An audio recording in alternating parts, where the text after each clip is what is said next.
There we go. I'm back. Yep, I hear you. Can you hear me? Yes, sir. Okay. So you You want me to got just your keep first pushing through? job? Yep. Yeah, yeah. Okay, sorry. Yeah, so I got my first job here at AU a little over 8 years ago in the College of Nursing as a retention and recruitment coordinator, and that was a great position because it gave me the opportunity to help learn about retaining students that were struggling. So I got a chance to work with nursing students that were struggling with their academics and trying to find their place and plugging them in with student organizations and setting them up with mentors.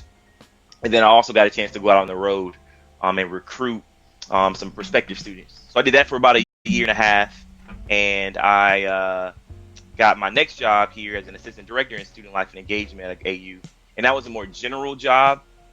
It was a job that was more focused on employing students in our student activity center and advising our student programming board. And a part of that was some diversity and inclusion pieces interwoven in both of those roles, but it wasn't its sole priority like my position is now. But when I was in that role, I started the doctoral program here at Augusta University in 2016. Okay. And as we were trying to determine exactly, once you start a doctoral program, you got to think about like, what am I going to do my dissertation on? Mm-hmm. I wanted to focus on the experiences of Black students, learning about higher educational institutions as a prospective student, and then also specifically, what retains them and keeps them there. Got you. So I did a mixed method study on the retention and recruitment of Black students at Augusta University. So from that experience and really from my own passion, I really, developed this strong eagerness to want to go into a multicultural or diversity and inclusion position. So in 2019, after I got done with my program, the director of multicultural student engagement position opened up, and based off of my experiences as a doctoral student, along with some of the work that I did with doing some multicultural programming, I applied for the job. Or I was the interim first, and I applied for the job later on and got it full time. And Okay. going back to your question about like, like how do I define diversity and inclusion? I think it's really important to really state that those are distinctive terms. A lot of time, folks will try to just like mash all of these, Right. diversity terms together. So you'll say diversity, equality, equity, inclusion, belonging. All of those are really distinct words. Yes. So like diversity to me is just, it's the existence of identities and cultures in a place. Right. It literally just them being there, them being present.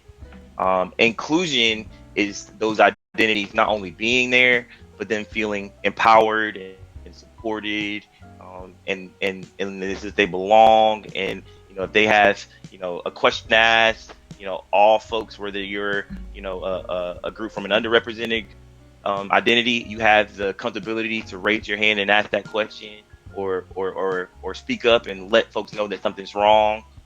So inclusion really takes diversity to a different level. So it's so important. It's a passion of mine. I know I wouldn't be where I'm at if it wasn't for folks pushing inclusion. The whole point of me being a Black man that's a leader in higher education is because there was folks such as Roscoe Williams, Dr. Roscoe Williams, who was the first Black faculty or staff member hired at Augusta University.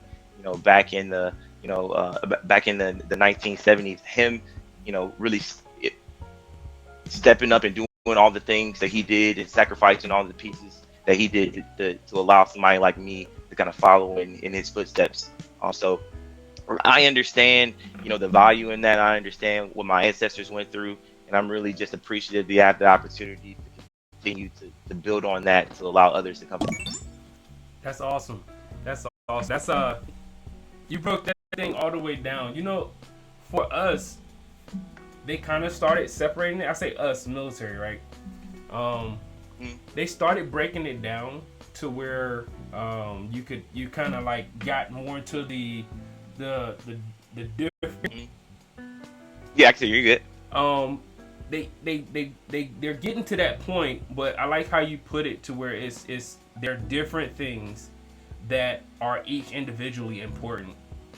And Yes. when you grasp each one of them individually and the importance of those, you can better take care of the needs of the people who are facing those individual things, right? Exactly. Yeah, I love the way you put that. And so you answered the Yeah. other part is why is it important? It's important because you have we're in the South, but we have it's a melting pot here in Augusta. It's everyone's here, and I love it. It's you know, you look to the left and the right, you know, you see everybody, and being a military brat and being all over the world, man, it's that's what I'm used to. It's weird when I go somewhere and it's just like one culture. I'm like, whoa. I know what you mean. Yeah, so it's awesome. And then I was able to go onto the campus, and that's the same thing. I seen that. And so when you get all these different cultures and people coming from over the world, we have to understand where they come from and what they're bringing to this place with them, right? Exactly. Because you know what they bring is unique and it's special. Makes the college environment and just our communities in general, like that's what makes your area, you know, special. Right. You know, it's art, it's culture, it's the food. Mm-hmm. You know, it's festivals, like it's all that together, and all those things happen when you have folks from different experiences and identities, you know, feel as though they have the resources and the infrastructure to be able to really showcase that. We all have our own gifts in so many different ways, Yeah. and and focusing on diversity and inclusion is not only just like the right thing to do, like it's not only ethically the right thing to do. I'd say like it makes business sense, like it makes sense in the betterment of our communities in a variety of different ways. So yeah, I definitely agree for sure. Yeah, awesome. Look, Alex Animations, what's going on, Alex? Appreciate you coming out. Hello. What's going on, Alex? All right, so at what point in the journey did you decide or realize that you wanted to, like, you know, be actually, I'm gonna do this doctor thing? Because I mean, you know, you're in school. Was there like Yeah. a moment where it just clicked and was like, I'm gonna get my doctorate? Yeah, you know, it's wild. So if you would have told me again as a 16-year-old who was playing NCAA and Fight Night and all these video games all the time, Yeah. that I have a doctorate, like I'd say you're crazy. Right. Because you're right, this was not something that I even thought was possible. My mom went to college. She got her bachelor's from Clark, and she got her master's, matter of fact, from AU. But you know, even with her valuing education as much as she did, like it still wasn't something that I really saw myself doing. Mm-hmm. So you know, again, I'm one of those people that like who's in my proximity has like a direct impact on what I do.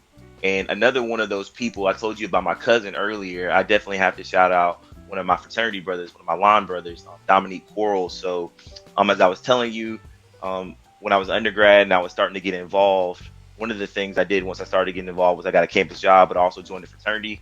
I'm a member of Alpha Phi Alpha Fraternity Incorporated. Okay.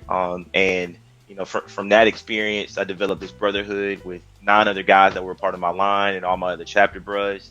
But specifically with Dominique, he was a year older than me. Both of us got this education bug, specifically higher education. And when he graduated in 2011, he went into the master's program at Georgia Southern. He was my best friend. We kind of had these similar interests, so you know, I went and got my master's too at Georgia Southern. Yeah. So I got my master's in 2014. Dominique got his in 2013.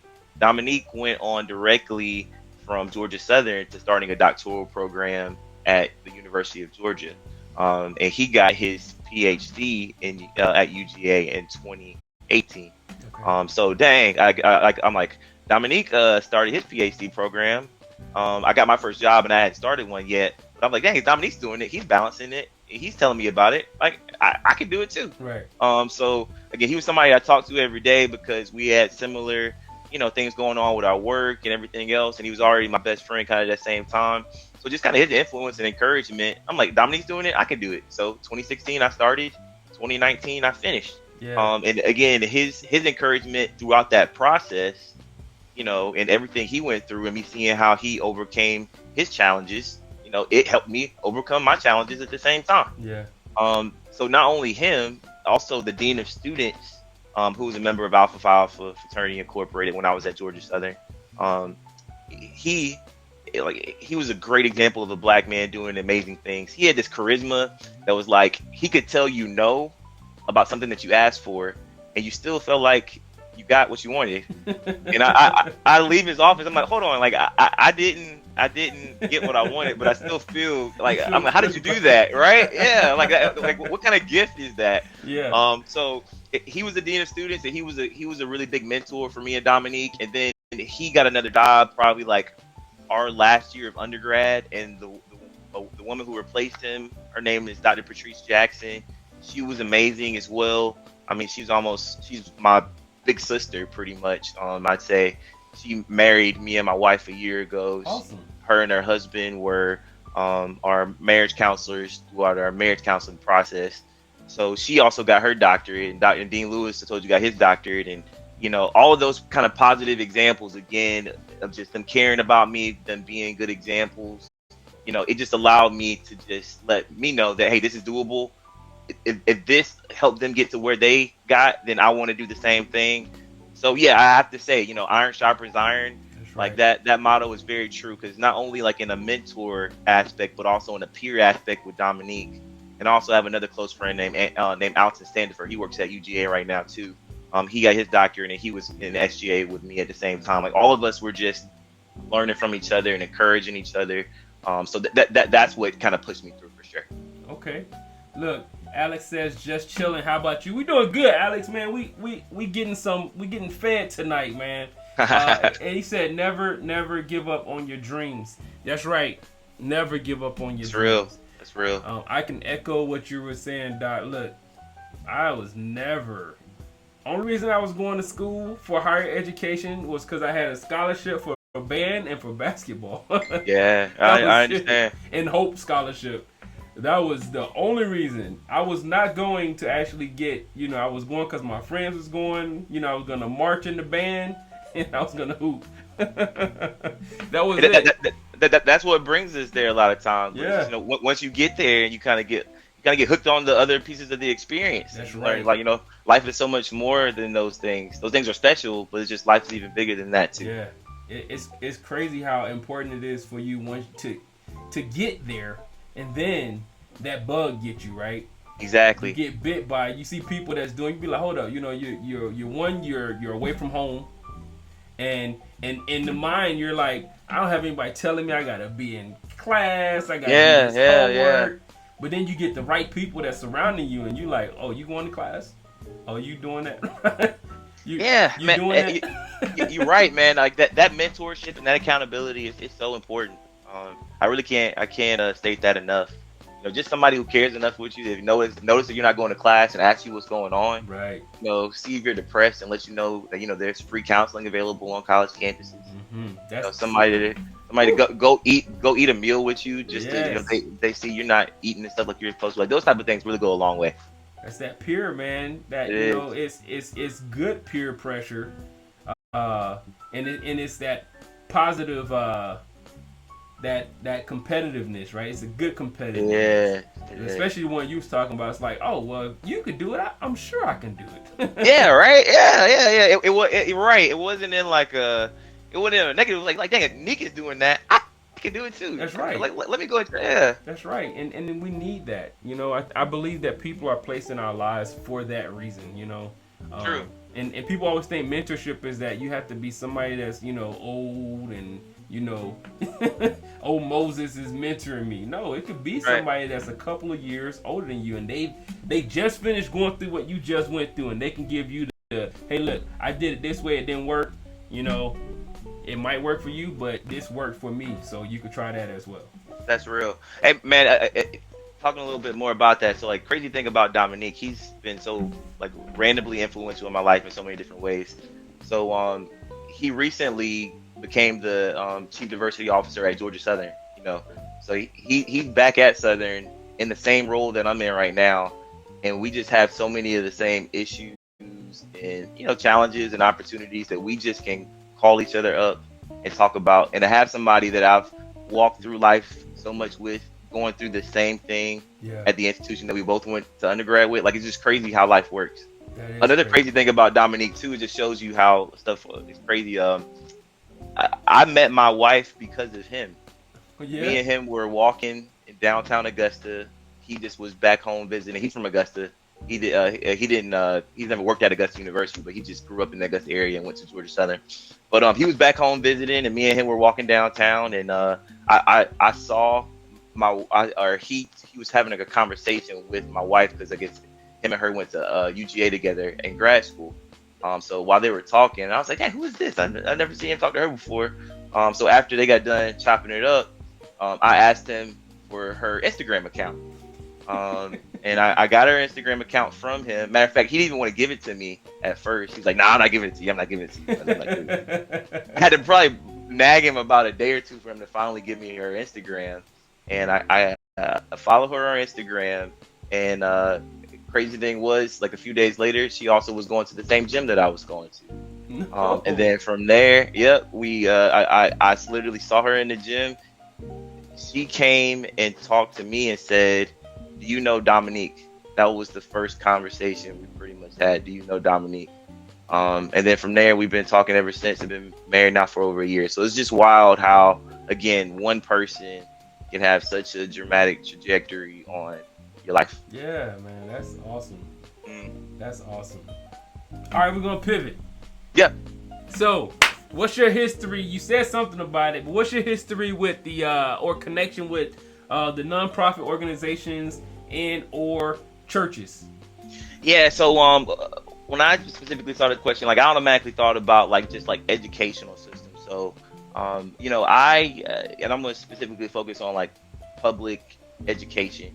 Like I value public education so much. I think it's something that our societies and our communities should invest so much in. A quote that I love to paraphrase, one of my close friends came up with is that our society is a reflection of our public educational system. Yeah.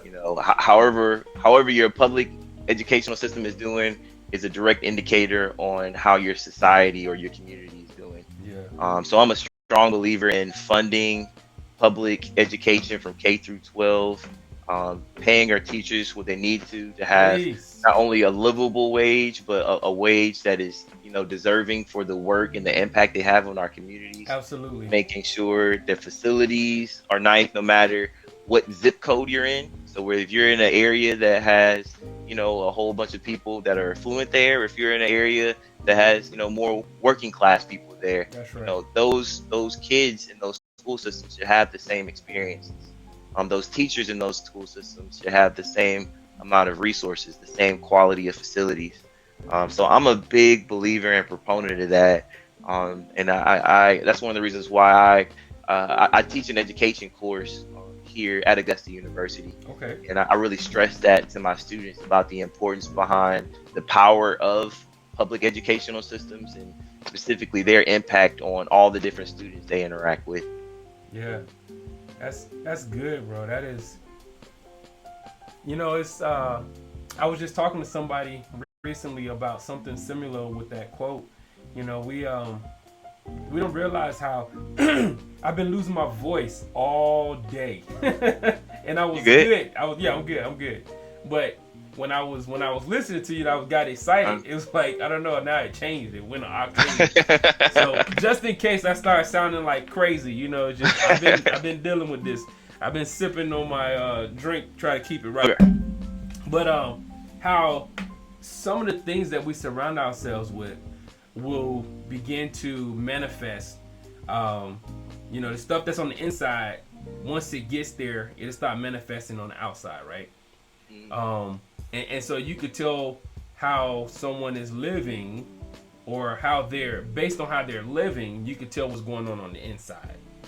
So just like you were saying about if if the society, if the culture in that area isn't right, you could probably sum it up to, the education isn't right. Because You're right. if you could get, I firmly believe that if you could get kids to buy into education, not just for want to go to school, want to learn, want to do these things, and then you have the teachers that I remember. I had teachers that was passionate about teaching. I mean, like, I would come home and there would be a teacher in my living room talking to my mama, and I'm like, whoa. Yeah, she was really invested. She was invested. They're not paid to do that anymore. And then they're dealing with kids whose parents don't really support the teachers, and not to go out and stand on my soapbox, but I 100% believe that. I love that quote. I probably steal it, so I will give you. Yeah, man, and just going to what you're saying. And I want to stay on that too much, but we're seeing this mass exodus of educators leaving the field to go into other areas that are paying more money. And I mean, if we don't address that, we're really going to have a problem.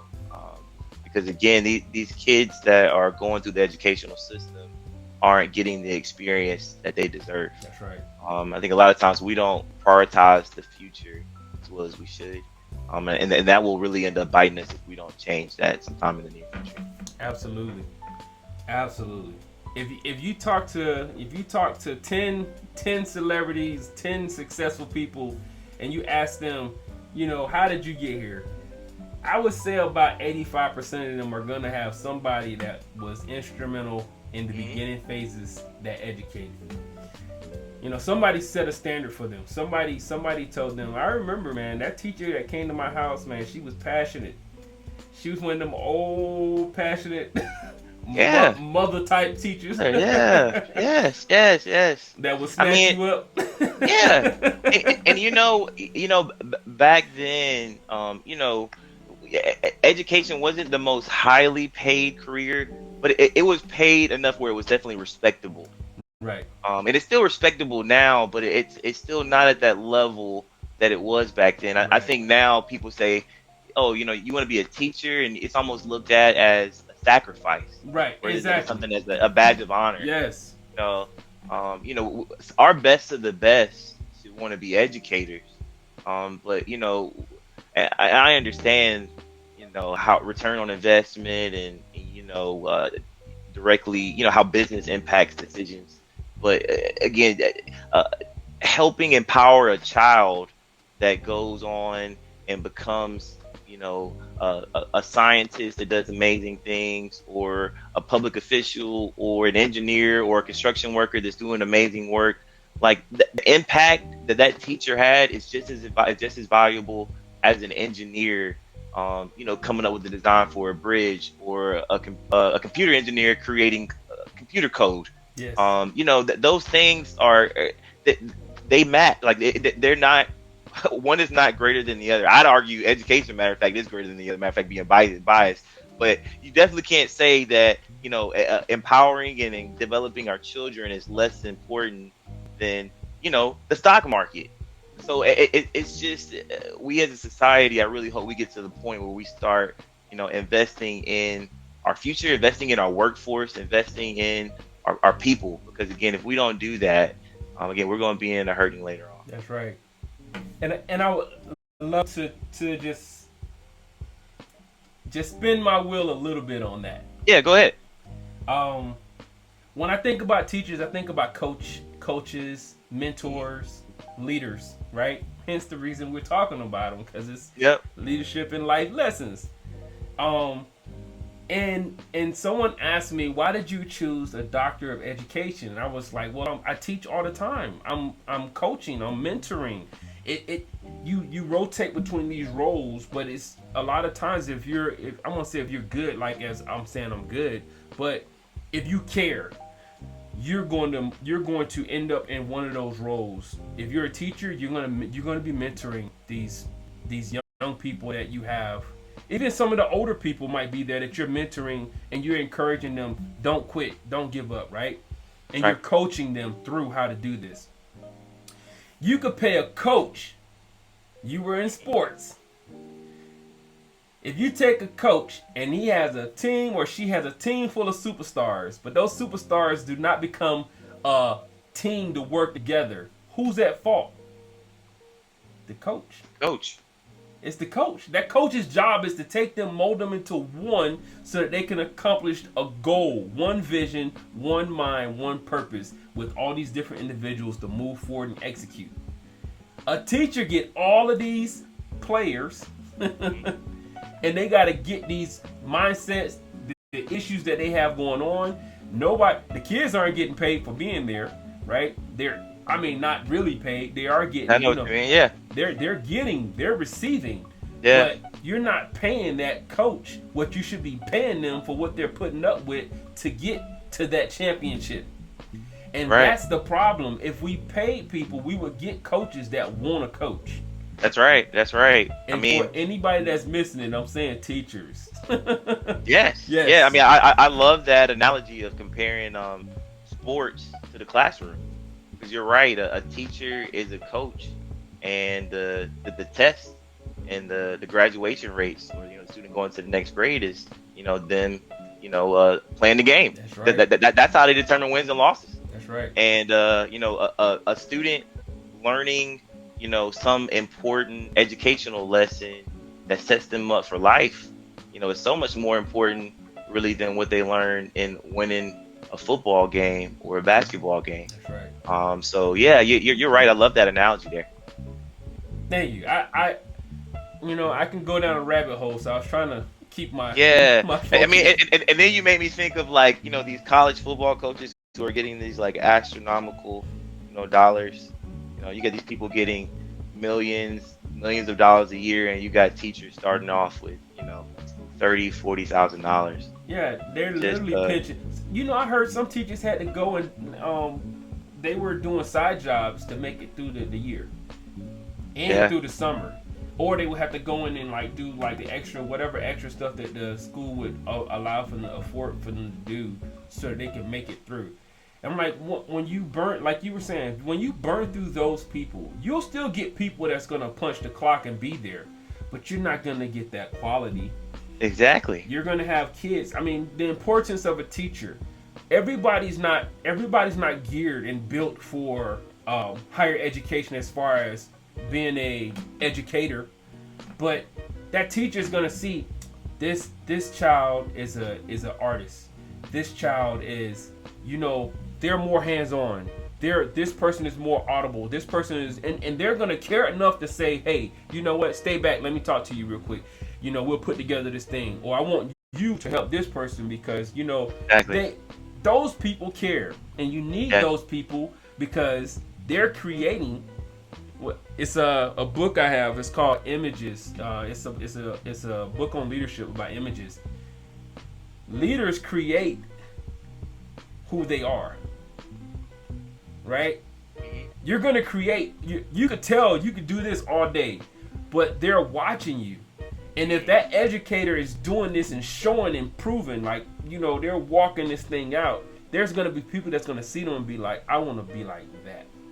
I want to do that. And so now you begin to create this spawn effect of people that want to do good and help people and then come back and pull people up. It's hard for them to do that when they can't afford to do it because, unfortunately, we gotta survive, and when people start families. You're right, and and the thing is, the more that kind of connotation and just narrative of to being a teacher is a sacrifice and something that you're not going to get paid a lot to do. The more that starts to build, the less people are want to go into education as time goes by, and the harder it is going to be to get quality teachers and probably eventually teachers in general. I mean, I know I saw a really interesting news. It was one of those topics on the news station. They focus on the fact